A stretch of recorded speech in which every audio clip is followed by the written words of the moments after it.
Hi, everybody. Welcome back.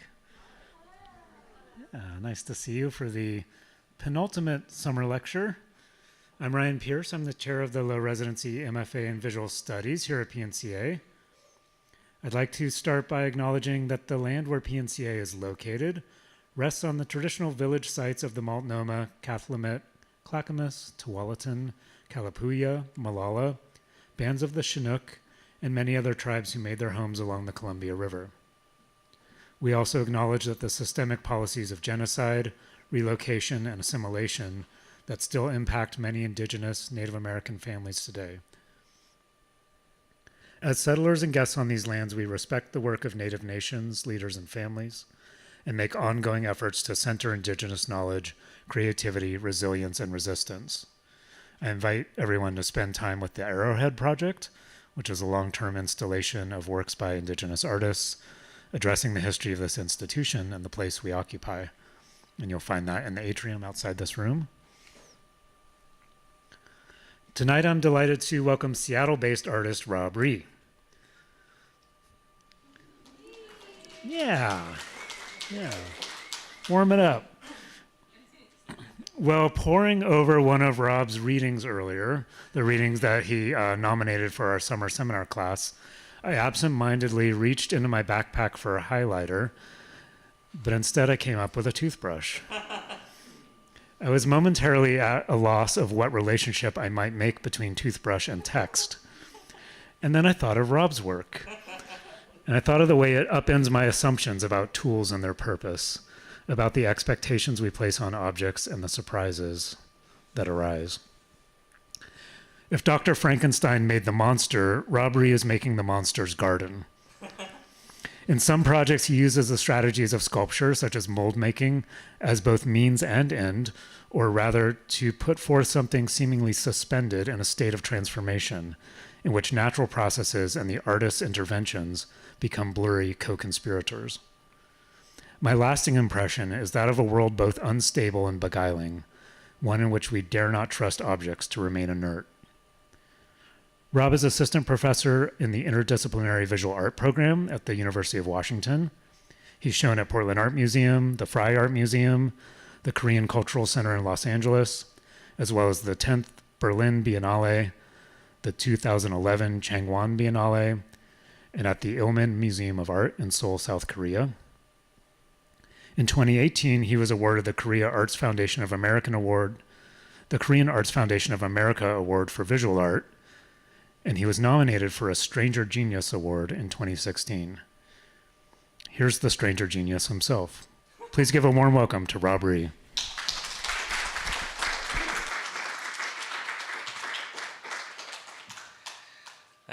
Thanks, Ryan, for that. That was really good. That's going to be much clearer than anything I'm going to say today. And thanks, everyone, for being here. Yeah, I think I wanted to start with this video. It's a video, I'll play, it's on a loop. It's a video I took when I went with my mom, who's retired now, but she ran a jewelry store her whole life.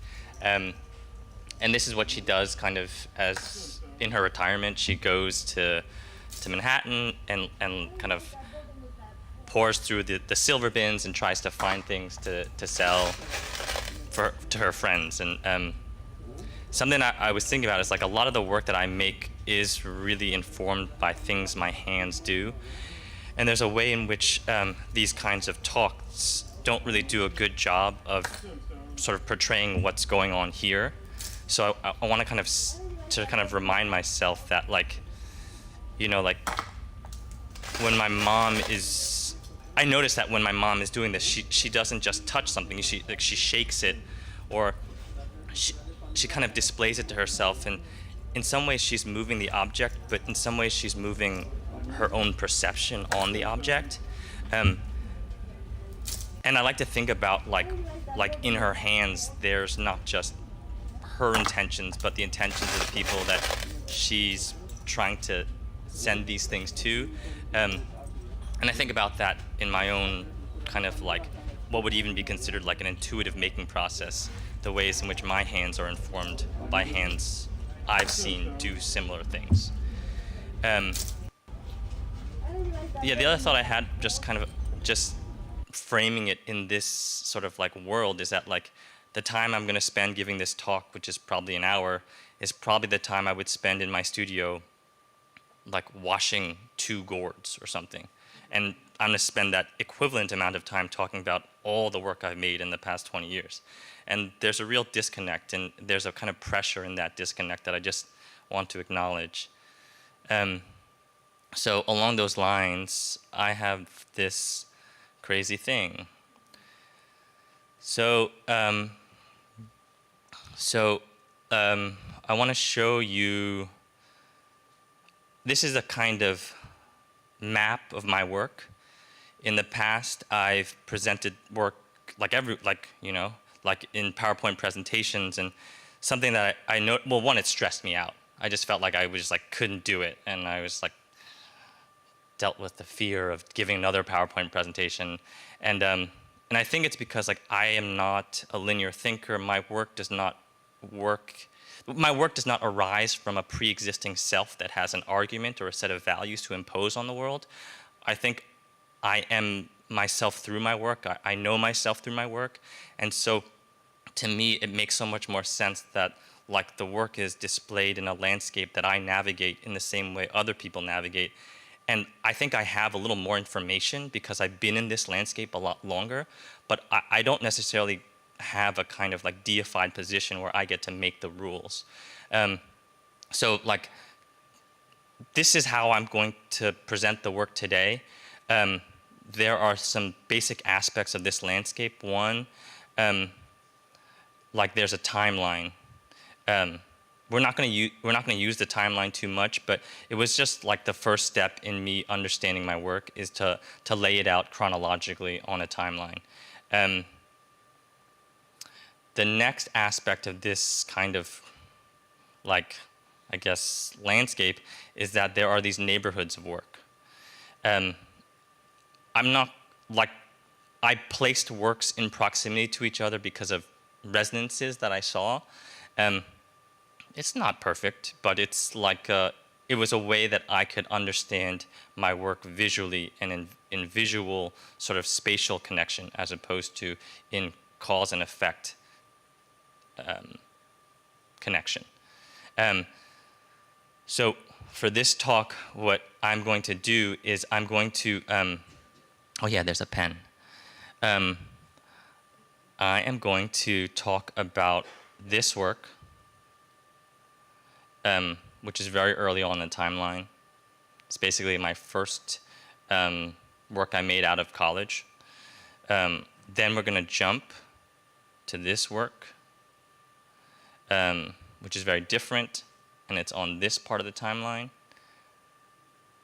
It's during the pandemic, maybe 2021.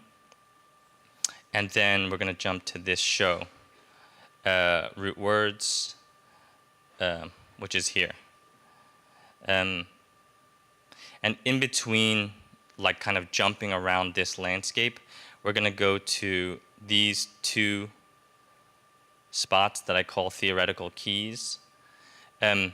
These I thought of as like, just like in any map, you have like a key that tells you scale, sort of priority, what things mean within this world.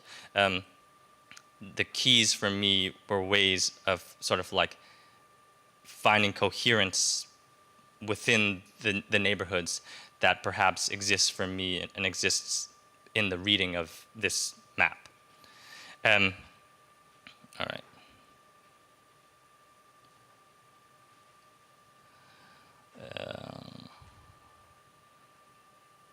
So we're going to go to, one sec.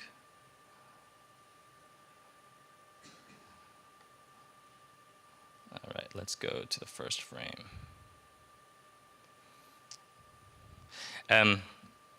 So this is a work, one of my, I guess, very early work. It's called No End in Sight. It has 3 parts that are sort of interconnected, or 3 modes. One is a set of small palm-sized sculptures that I made about 100 of. One is a series of very short, sort of like aphoristic writings that I'm going to read a couple of tonight, and then some videos that were kind of reenactments of those sculptures. Oh, no. That's okay. I can erase that. So I want to just go like this. Okay, I need the arrow. I apologize. This is like a little snazzy. So this is, oh yeah, like these pieces, like in some ways they really reflected my life at the time. You know, I was living in New York.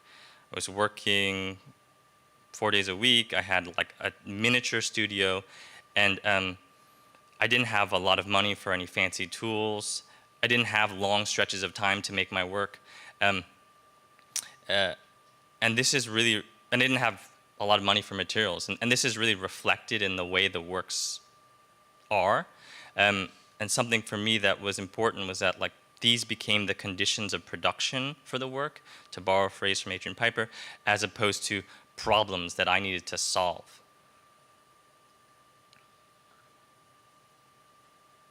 So I'm just going to show you a couple of these works from this series.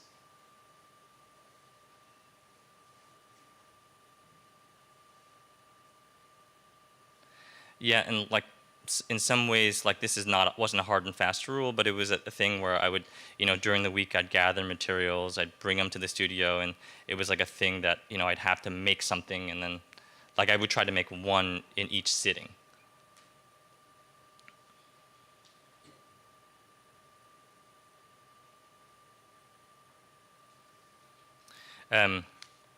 So while I was making these, I was very enamored with Roland Barthes' mythologies at the time, and so like as a kind of partner to these sort of like bite-sized sculptures, I was also writing my own bite-sized stories. So I'll read you two of them. Yeah, and the stories, they kind of like focus on like daily routines, experiences of sort of like consumer life that sort of balloon into strange things, very much like reflecting on what Roland Barthes was doing in mythologies. Okay, my camera. So I get on the train the other day with my new, rather expensive digital SLR around my neck, and I feel great. I get there just in time to be squished up against the sliding doors. I look out, and on the platform right in front of me is this dude with my camera around his neck. Not that he had took mine, he had his own, but it looked like mine, and he kind of looked like me. He was with this girl, and she saw and laughed and pointed like I was some sort of metaphor. I wanted to say, look, people, I got here first, so he's the metaphor, not me. But I didn't. I just took their picture. One last anecdote. When I was in Philadelphia last year, I found this model train store run by two old men, Roger and Les. Roger owned the store and had less patience. Les had a daughter who was my age and owned the largest collection of model lighthouses in the world. Their best customer was a middle-aged guy named Tony, who worked at Independence Hall and owned the largest collection of model tractors in the world. He kept it, original boxes and all, in his studio apartment on Lombard Street. Tony, I said, that must take up a lot of space. He agreed. I imagined plastic boxes with tractors frozen inside, packed from floor to ceiling, wall to wall. I imagined him moving through the stacks via a circular tunnel that led from the door to the refrigerator, to the toilet, to the bed, where, high in a corner, glowing constantly, was a television. He must have noticed. Looking down, he said, I do it for the conversation. It's a conversation piece.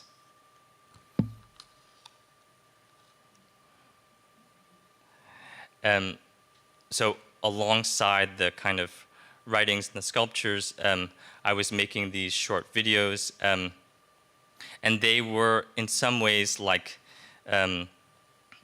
making of videos for those small pieces.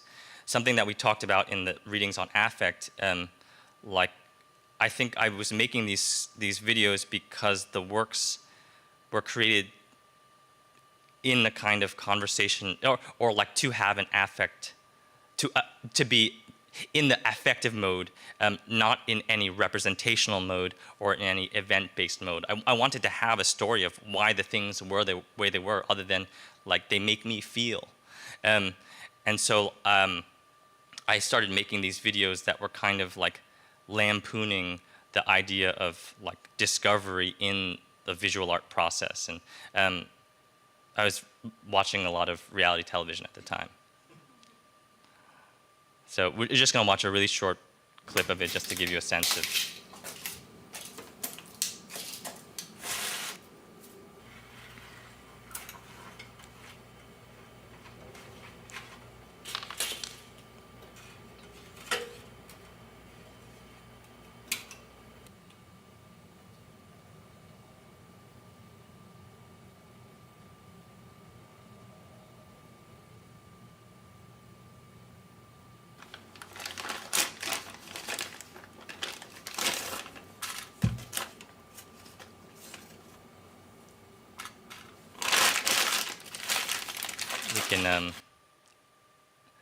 We can watch more if there's time.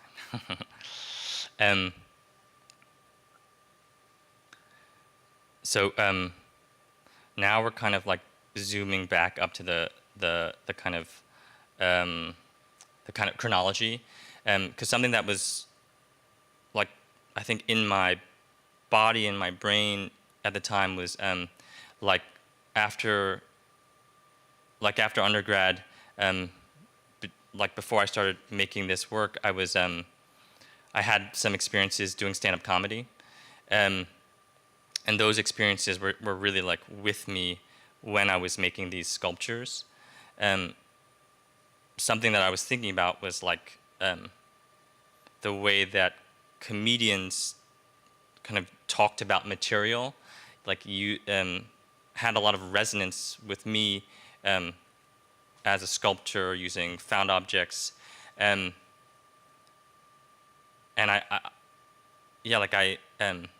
well, for one, the thing I really liked about when a comedian uses the term material, like first of all, there's a sense that it's really reflexive, like it's like my material, and there's an understanding that with a comedian, like their material, it doesn't like pre-exist in the world. It might come from perhaps their daily life, but like recognizing something as material itself is like the first creative act. And for me, a lot of this work involved these acts of identification with material, and that identification with the material sort of allowed it to transform me to transform it, and put us in this kind of like cycle. Like maybe if I think about the formal process of comedy and how it shapes material, there are these acts of identification, there's these acts of repetition, and then the kind of amorphous experience that all people have becomes honed. And it's kind of funny because comedians use very material terms, like I have a chunk or I have a bit, and then like only once that thing becomes solidified, it doesn't become solidified into like a narrative, but it becomes a routine or a set. And I think all of those frameworks were very much present in this practice.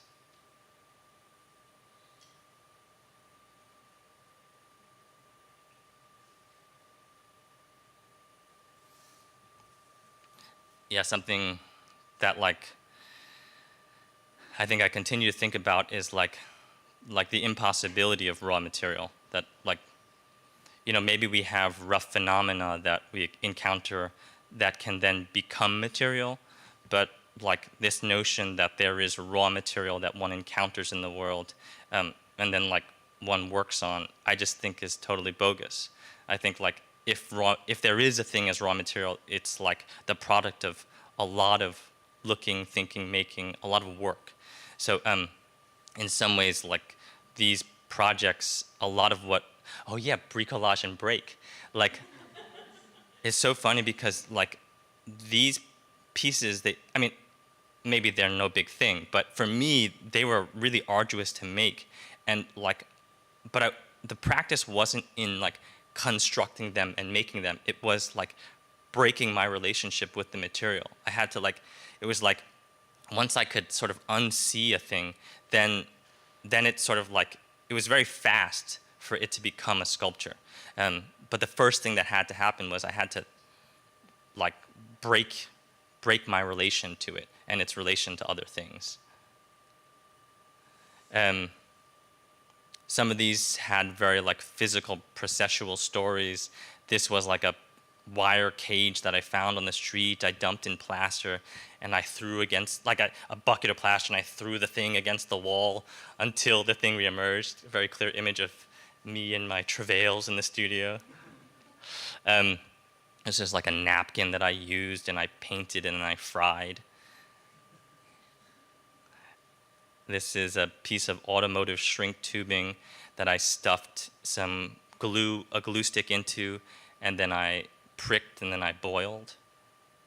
So there's a kind of like recipe element, perhaps. Self-explanatory.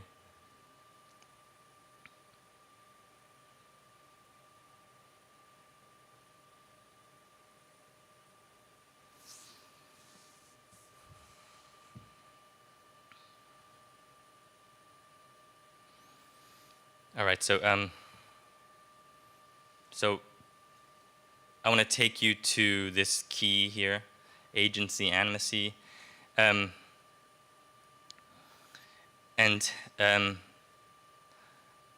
like when I was starting to lay out the kind of landscape, I started to like pack things that I knew were important into these keys to see if there were relations that could kind of structure the landscape. And I don't think of this as like a continuum necessarily. I think of this as like a roll call, where like these are characters that are present, that kind of are about in the work. Something that I think the animacy agency like container frames is like this like subject-object melding. So like a lot of my earliest work involved these roles that I would play, often around like trying to understand myself as a subject through different forms of objectification. So some of them were like literally making artworks and trying to turn them into data and to have that data make aesthetic choices. There were others where I like this sort of like, I don't know if this is Anko Mouse, but like, or I played the role of an experimental subject, where I would be one subject among others in a kind of performance based off of like a scientific apparatus. And then there are also objects or things that have taken on a really agentive role in my practice, really dictate a lot of how I spend my time, a lot of how new works come about. So recently, and we're going to talk about these. There are blackberry roots. There for a long time, I was making a lot of work with eggplant skins, and oddly enough, eggplant skins brought me to gourds, just because I needed a bigger vegetable skin. But like I think in this tension, or in this like roll call, something that I often thought about, there was like, I guess there are two phrases that kind of sort of replayed in my head. One was my own, which is relationship is the fundamental characteristic of form. And I think that really plays out in some of the works where, like Ryan mentioned, that the sculptural apparatus and the sculpture itself are pretty melded. Sometimes that would be in a kind of performative act, Like this is a piece called Cane, Smaller Cane.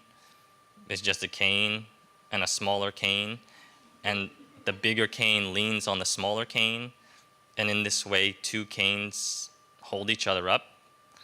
I think this is beautiful, and I think it's true. And there's something kind of formal, or there's something that I feel like relates to how form exists in the world in this relationship. Other pieces like trying to make vegetation from spray foam cans. Yeah, and sort of along these lines, like my partner told me not to do this too much because it was really dizzying. Sorry. The other quote is from Alexis Shotwell, or it's a term, and in Against Purity. Grace, I'm pointing at you. Against Purity, is like she argues from a movement to thinking about material or matter away from like a substance to a loci of relations. It's not a very useful term except in sort of like very abstruse areas, but I do think it's helpful to shift this notion that like a thing sits there, and that like when we use a material, we're just kind of like using the thing that we can hold. But what we are trying to access is like the relatedness, its relatedness in the world. Oh, that's the wrong one. No. Okay, jump to this. Yeah, so we're gonna.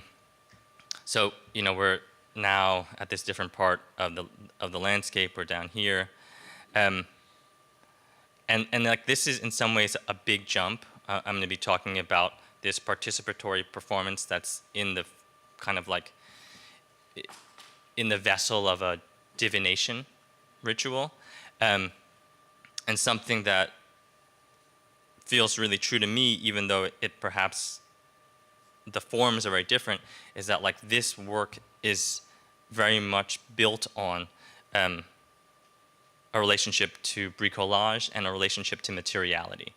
I think it's trying to approach it from a different angle, but it's still trying to deal sculpturally with material.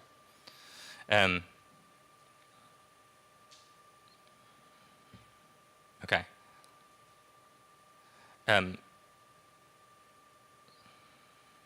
So in this project, the way it worked was people would make drawings based off of 5 elements: fire, fungi, soil, vehicle, and a mine. This was adapted from and the elements.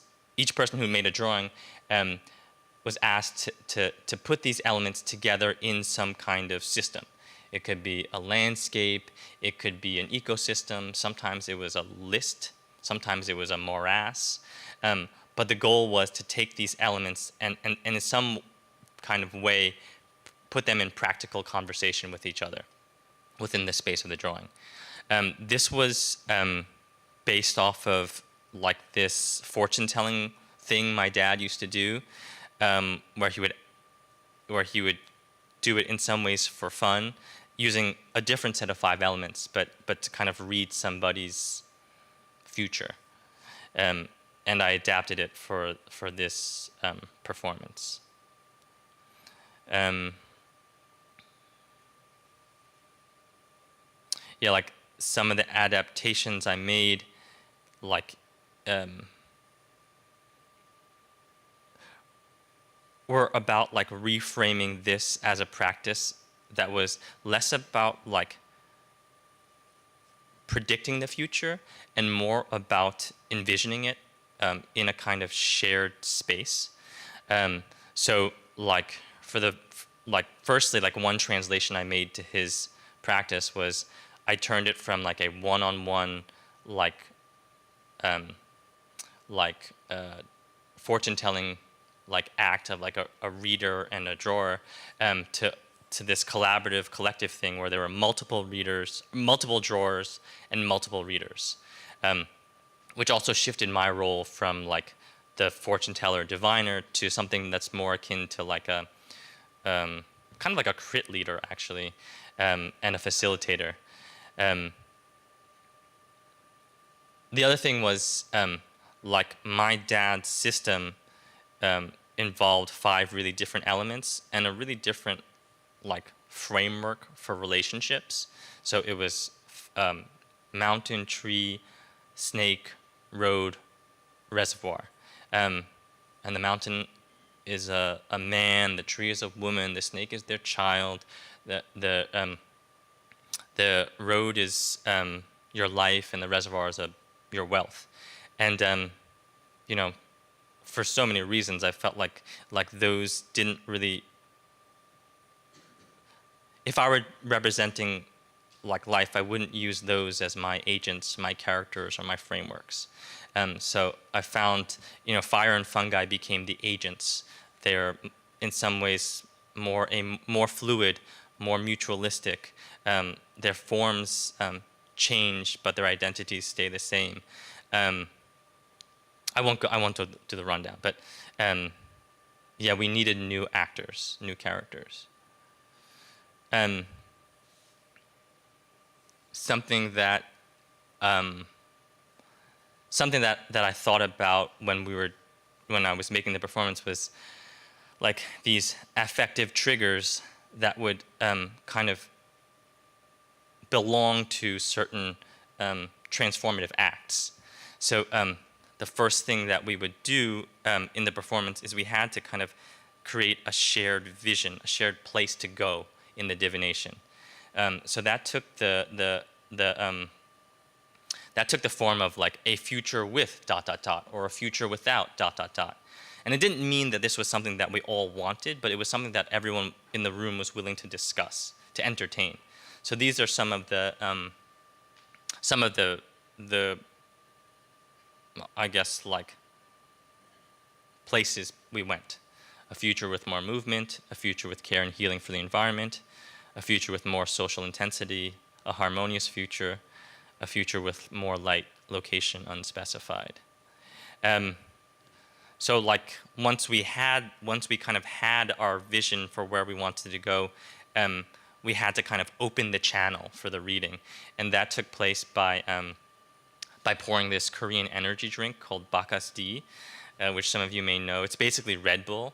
It's like bright yellow and it's very intense smelling. That kind of like created the channel for the reading.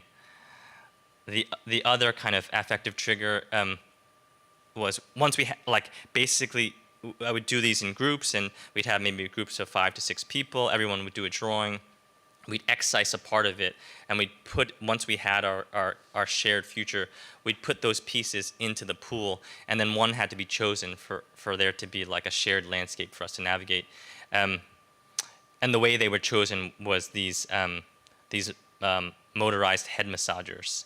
Like you turn them on, and they would like clack around in the pool, and eventually, and oftentimes with a little bit of interpretation, they would receive a signal from one of them. And that would kind of give us a place to go collectively, one of the landscapes.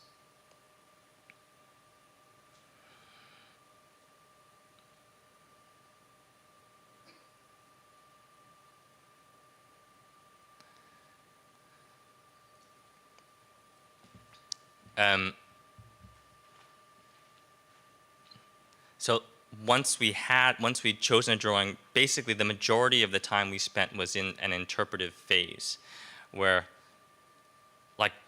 sort of like a reading, sort of like a critique, we would look at the thing and try to understand it.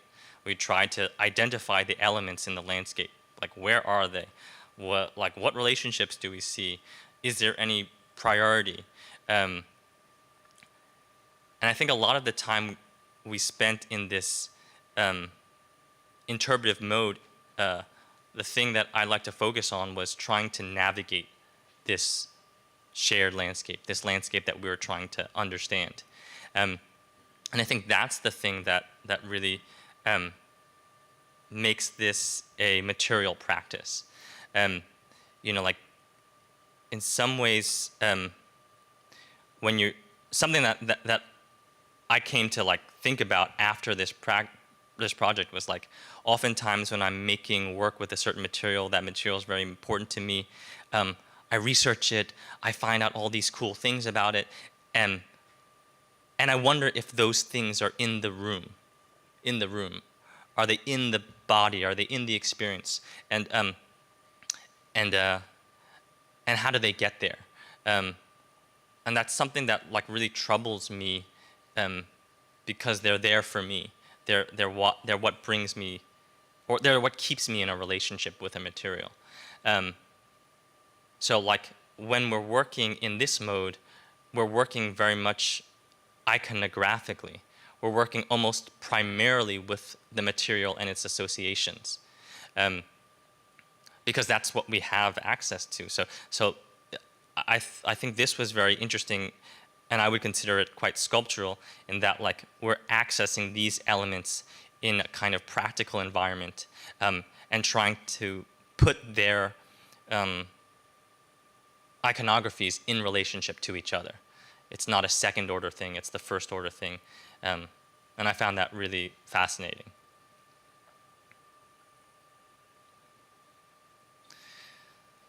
The other thing I liked about this practice was its capacity to engender really sort of like ambiguous images.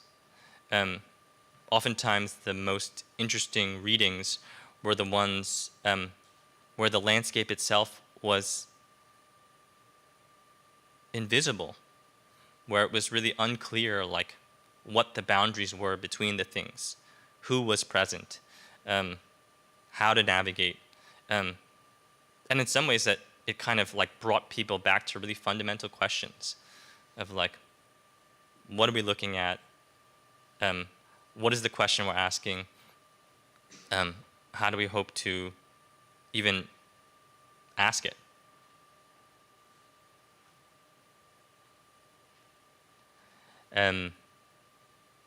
Like in the kind of like timeline of each performance, basically we would do the reading. Afterwards, everyone would retrieve their piece. They'd put it back in the drawing, and I'd ask everyone to kind of like go back into their drawing, make a new mark that was sort of reflective of the conversation or something that came out of the conversation. And part of that was that like, I don't think these,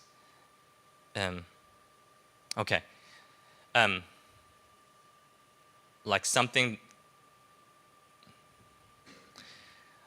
the bakasdi, the motorized head massagers. Apparently my dad learned, I asked my dad where he learned how to do this fortune telling. He told me he learned it as a small child in Korea from a monk. I asked my mom, she said he learned it on a tour bus in Europe with a bunch of other Korean church members. I think these things are all together true, you know. And so like I don't treat this practice as a truth-telling practice. I treat it as an as-if ritual in the lines of like a Confucian as-if ritual. It's not important like that it's true or false. It's important that one does it and then one treats it as if there were the possibility to connect, as if there were something to gain. That's all there is to it. And that in of itself, that gesture, that opening up of a channel of possibility is the work itself. So like there is hopefully an experience, like if it were to succeed, the success would be people would come out of it with a sense of like openness and camaraderie in kind of exploring uncertainty. And I think some part of this was about, yeah, like trying to make work during the pandemic.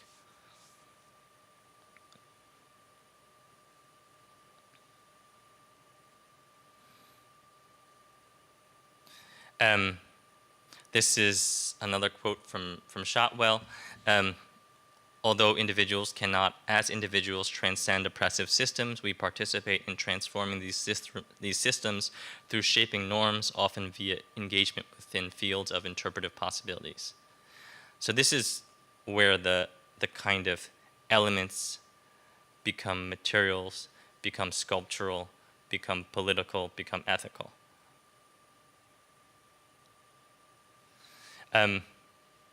So we're zooming back out. I'm going to take us to this key right here, which is about phatic communion.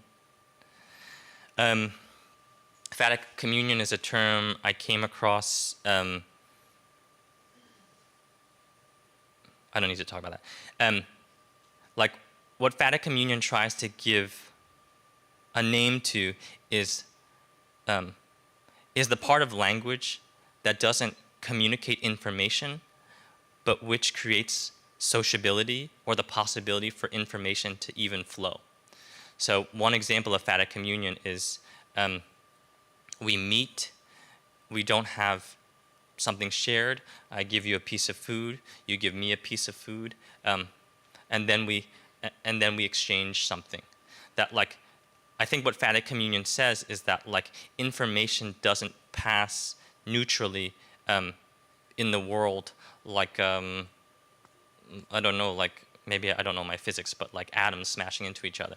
But like that there is a process for creating channels through which information can flow, and that process is I don't know, it's really important. And I think a lot about like processes of phatic communion, way more than I think about processes of creating and transmitting information. So like, and I think a kind of really interesting example along these lines is apparently the first texts, the first sort of instances of the Chinese script exist on these oracle bones from divination processes. So like, it's really interesting to think about like who then was the first reader. Maybe it was the person who wrote the thing, or maybe it's a person in the future, because in some ways they would write on the bone what they were asking and whether or not they felt like the answer they received was correct. But they were also asking the bone in a very literal, direct way, right? And so like on one side, oh, I should describe what this is. Yeah, so like the way that this like pyromantic divination process would work, you'd write on the bone and you'd bore holes on it, drill, put like hot sticks into these drilled holes, and the way it would crack would kind of respond to the query you put on the other side. And I think this is just true about language as much as it is today as much as it was, I don't know, thousands of years ago when these scripts are from. Like, that like, oh, I wrote it down because I knew I wouldn't be able to remember it. When a group of people heat an animal shell to the point of cracking in order to read its message, they are simultaneously engaging with the activity of material as a cultural practice and their own speech as a material one. So I think that's something that I keep coming back to, is that like, yeah, we talk, yeah, like the crossing of these fields. Okay, and then I've got, I go to 7, right? Okay, cool. So this is the last project. This is a project called, this is from a show at Central Washington University called Root Words. And I would say like the most basic sort of origin point from this project was my studio is in like this park, in Magnuson Park, and I was running one day, it's Seattle, it's raining, and I came across this forestry pile of blackberry roots from them sort of like pulling the blackberry roots up from all around, and it's like pouring rain. I'm in my like running shorts, and I come upon this pile, and I find like I don't know if I found this one, but I find these like roots, and it's like, this one's like a homunculus, and this one's like a mandrake, and this is like calligraphy, and I'm just like, what the hell is going on? I'm like stuffing them in my pockets. It's like raining. I'm like running back to my studio with these like bundles of roots, and I think like this show was me, and I did this. I gathered these for a year. In some ways, like this show was me trying to make sense of that drive or that experience. Something I came across was this figure is this is the figure Kangji. I'm probably pronouncing this incorrectly. He's represented he's represented as having 4 eyes. From what I read, he is the kind of both mythical progenitor of the Chinese script and also the real founder. And in one story, I came across the kind of origin story for it is that he was walking through the forest, and then like there was light coming through the trees, and it was making sort of like shapes on the ground, and he was like, "Oh my God, the whole world is speaking."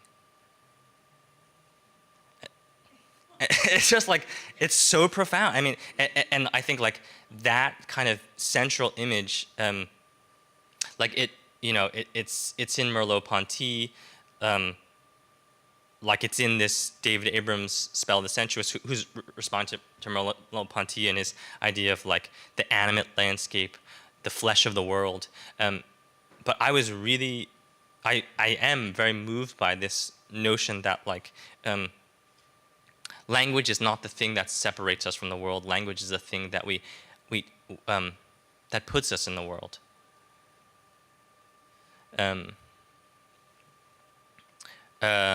So the show had maybe 4 components. Okay, so I should go back to my frames. One was a poem that I wrote. I'll read a little bit of it to you. Oh, do I have time? Okay. I wrote on the walls of the gallery in shaving cream foam. One were these kind of large latex sculptures. One were the roots in sort of these dioramas, and then there was this video, a kind of alphabet created by taking photos of the roots and really treating them as if they were letters and training them in a very basic neural network to create a kind of alphabet. It's my partner, who's a theoretical neuroscientist, who helped me make this, and she told me it's not machine learning. So I want to call it machine learning because it makes it sound like I have lots of power, but it's a very basic neural network. She cautioned me. Yeah, so these are the latex sculptures. These are cast from some molds I made with gourds. This you can see is some of the text on the wall. And I'll show you a little bit of the video, and I can read the poem while you're watching the...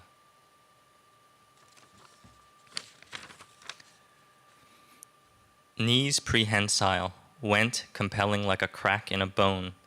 My appetite low from epochs spent, day or deep dreaming.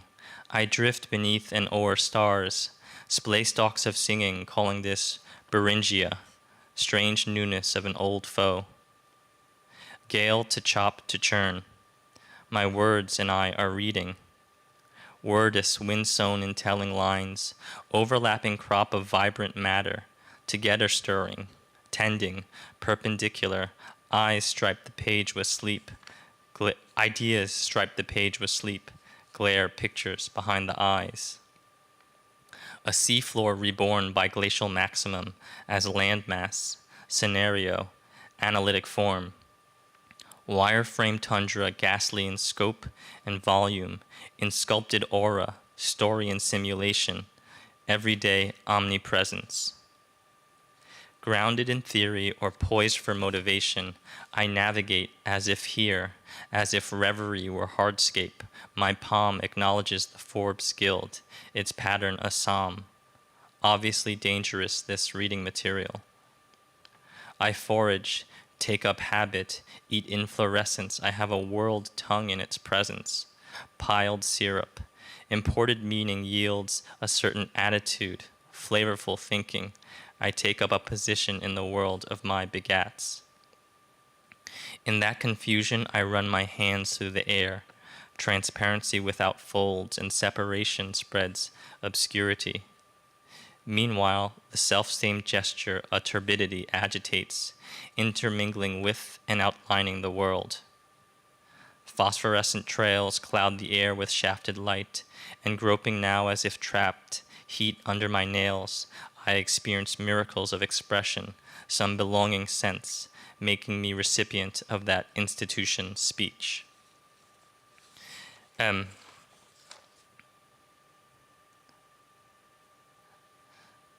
So the poem in some way was a kind of vehicle for me to think about the space. It was responding to some research I was doing on medieval poetry and its relationship to landscape and nature. But I think of it more as a diary of my thinking as I was making this show.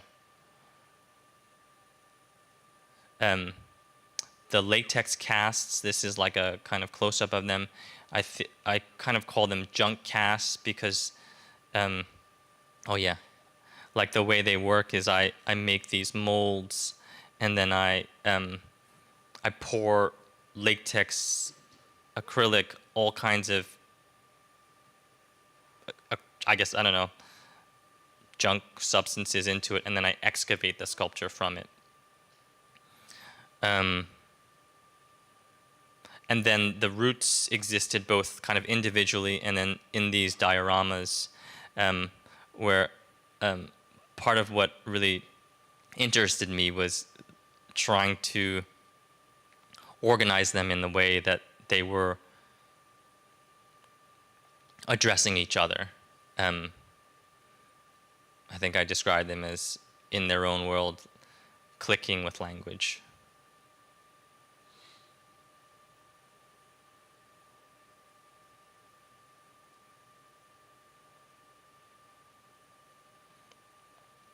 And something that, I could talk about blackberry roots for a long time, but something that I found really moving about posing these roots was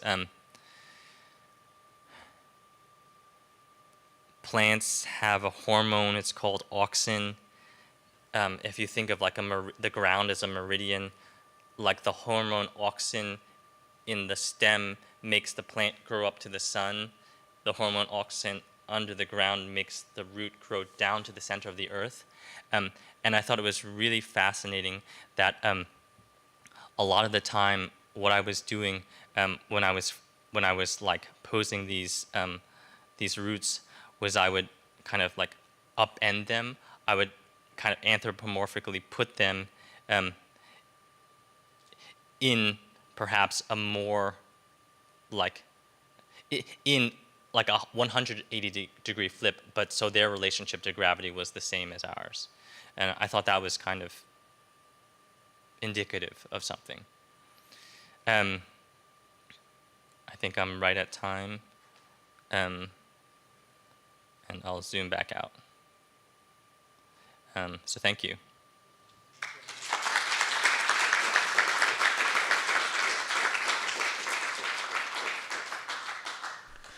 Thank you so much. We do have time for questions, and I'll bring you the mic so that our Zoom viewers, or rather, whatever platform they're on, can hear your question. Hi. Thank you so much. This was a very exciting talk, and I love how you framed it. I was wondering if, I noticed that material and medium seem to be a very important part of your practice, and I'm wondering if you've read The Medium is the Message. Yeah. And if you have, or if you know about it, or just going off of that, medium is the message, what does that mean for you, and how does it inform your work? Yes, and yeah, totally.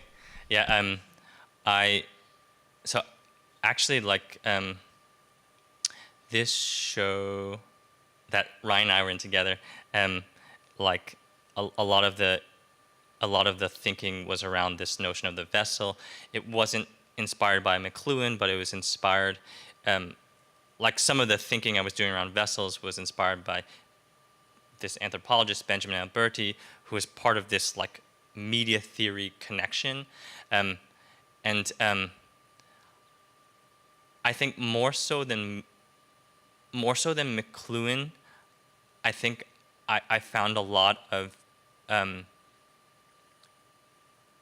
is that the word like a kinship with like German media theorists under the framework of cultural techniques, where it's less like so like for cultural techniques they might talk about a napkin as a cultural technique, as a valve in particular in relationship to, let's say, like a dinner party, or they would talk about it in terms of like a kind of a table in which, because of hierarchy, like the king couldn't have food in his mouth from the kind of bishop next to him. I'm using a chess term because I don't really understand the hierarchy of royal, I don't know, medieval Europe, but like the way in which, yeah, like a napkin can be a valve to keep the lower from entering the mouth of the greater. The way that like a door can be a vessel. And I think what I really like about the cultural technique model of thinking about objects, media, is that they argue that the reality doesn't pre-exist the tool. Like, so Alberti gives the example of the vessel. Like, it's not that we have a vessel and that before we have the vessel, we have the sacred and the profane, and then we make the vessel and we make it look like something, like a little like creature, and then the creature represents the sacred, and then we can put the sacred into the sacred vessel. It's that because we have this thing that separates the world into two worlds, we now have the sacred and we have the profane. And that's what media does. It allows us to create new worlds. And I really believe that. I don't think it's a kind of media acts via representation. It's something more ontological. And so that's, when I'm reading media theory, that's where I go. But it's something I think about, yeah.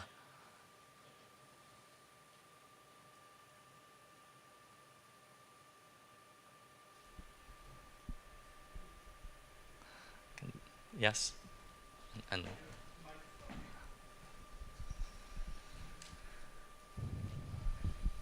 I'm struggling to phrase this in my head. In your early work, you were saying you break relationships that you have to items in order to force that first sculptural state. Then we see that again and again and again. Did you ever permanently break those relationships? Or, and I think another way to ask this is, what would happen if you tried to make the same sculpture twice? Yeah. So in some ways, like, I failed to do that many times. That's a point of active failure for me, I would say.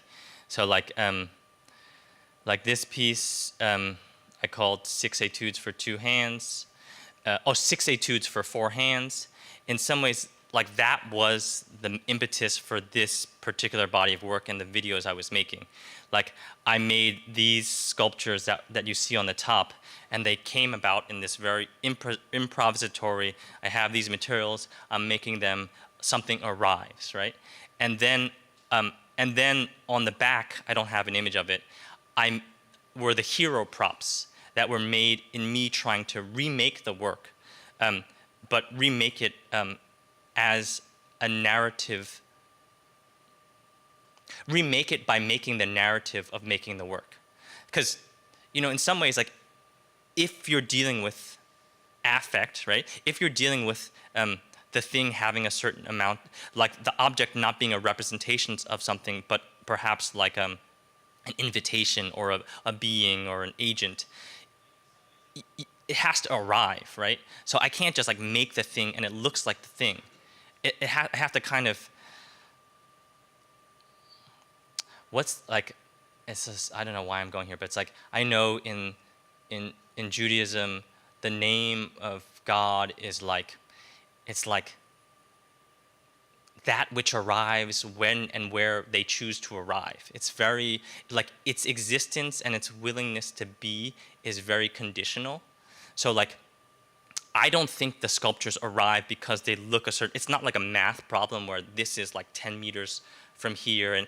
And I've tried, and like that was really where the work started. Like, actually, this is a good answer. So this is a piece called History of Equivalentistics. This is like, I think maybe my first mature work. And it was like, I came to art in college. And I remember being like, I don't understand why this is good and this is not good. And I don't understand why you have like 10 photos on the wall and you got 10 people and one of them says this, the other one says definitely not that. And we have all different answers. Like I was like, why are we doing this? This doesn't make sense. So like I thought, well, okay, I definitively cannot figure out what makes a photo the best photo. But what I can do objectively is if I have two photos that are the same, they are objectively different. And whether or not they're better than the other ones, they're certainly objectively different. So like I did this project where I went to two photo locations, one which is like a scenic overlook. This one was a changing of the guard ceremony in Korea. And I went there, I sat in the same location, I wore the same outfit, and I had people take my photo over and over until I found two that I found roughly equivalent. They're not exactly equivalent, but according to my standards of measurement, they were roughly equivalent. And then I got really interested in making graphs that were somehow aesthetic. But I thought this was a really interesting problem because it wasn't unique and in like very basic terms, maybe the province of art. It wasn't like a law and therefore the province of science. It was this kind of like teeter-totter thing that was like, yeah, this rough phenomena. So like from the very beginning, I think you're right. Like I was wondering about like coincidence. Like can a thing repeat? Like what does it mean for there to be two of the thing? And like I make these gourd sculptures, and I've been trying to get myself to make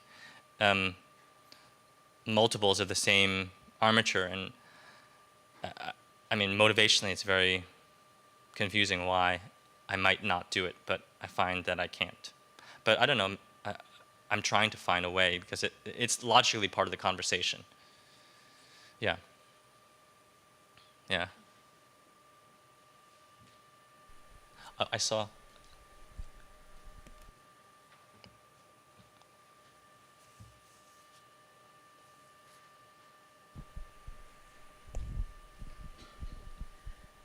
I'm really interested and fascinated with the amount of research that you do throughout your practice, and I was wondering how your research practice affects your art practice and how your art practice affects your research.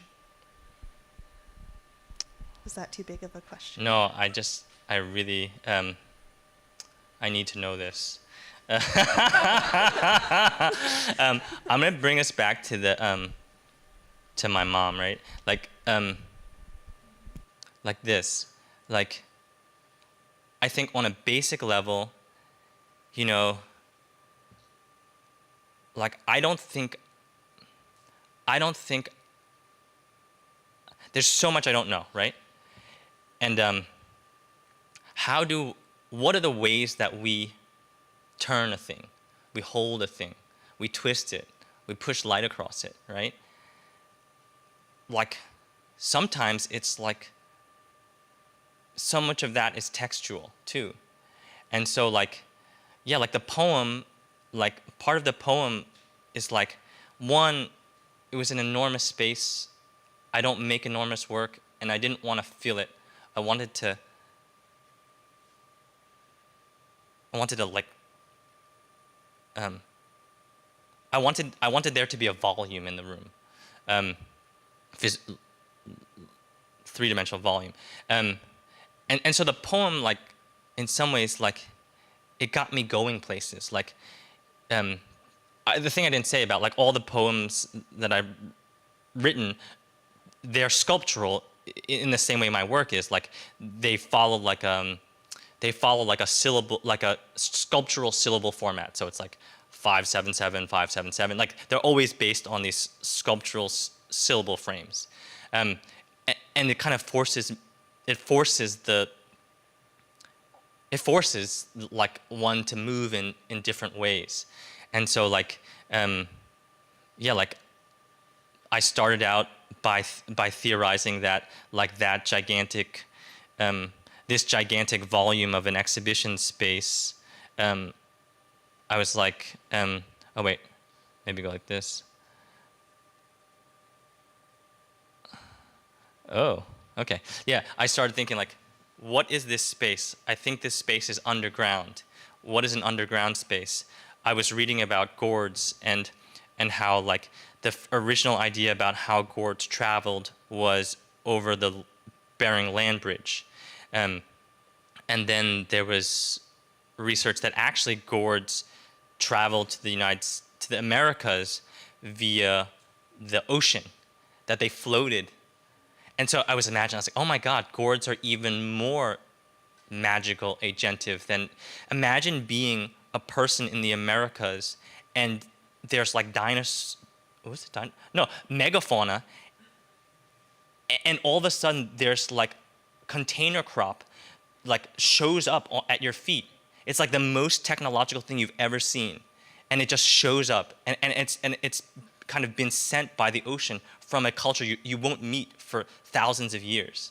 It's like, just that in and of itself was like so powerful to me. And so I was like, okay, well, reading about like the Bering Land Bridge, I came across this term Beringia, which kind of like describes this temporary world, where like, when the Bering Land Bridge existed, there was like a time in geological time when like this was inhabited, and now it's underwater. And so I thought of this whole world as Beringia, this sort of like underwater connection between Asia and the Americas, where like there was easy travel, where there was like a sense of origin, and all of this is like me trying to understand what I'm looking at and trying to name it in ways that give me, it's like you put a handle on a thing, right? But it's not like, okay, the bricolage reading, Bastide, it's just grappling and trying to find coherence. That's really, that's how I relate to research in my own work. Yeah.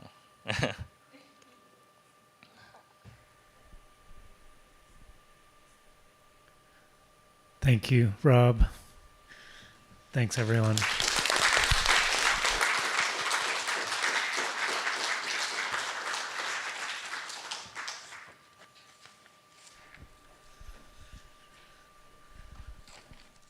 Come join us next week.